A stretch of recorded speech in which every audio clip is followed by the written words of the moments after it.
يا مريم اقنتي لربك واسجدي واركعي مع الراكعين.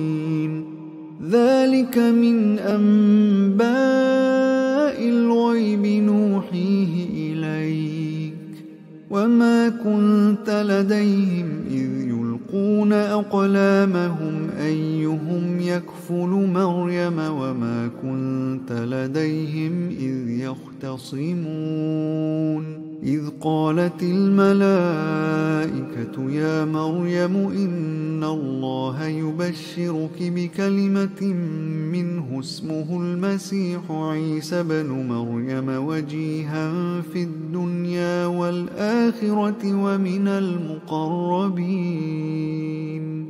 ويكلم الناس في المهد وكهلا ومن الصالحين. قالت رب أنى يكون لي ولد ولم يمسسني بشر قال كذلك الله يخلق ما يشاء إذا قضى أمرا فإنما يقول له كن فيكون.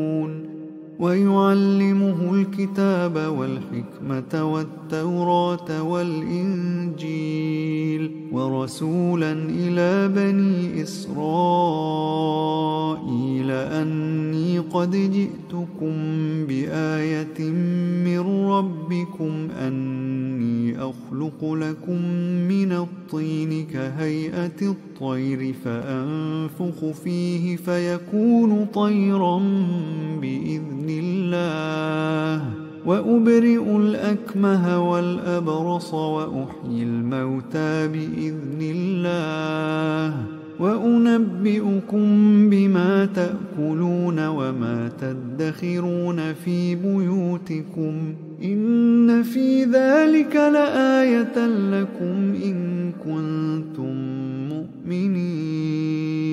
ومصدقا لما بين يدي من التوراة ولأحل لكم بعض الذي حرم عليكم وجئتكم بآية من ربكم فاتقوا الله وأطيعون.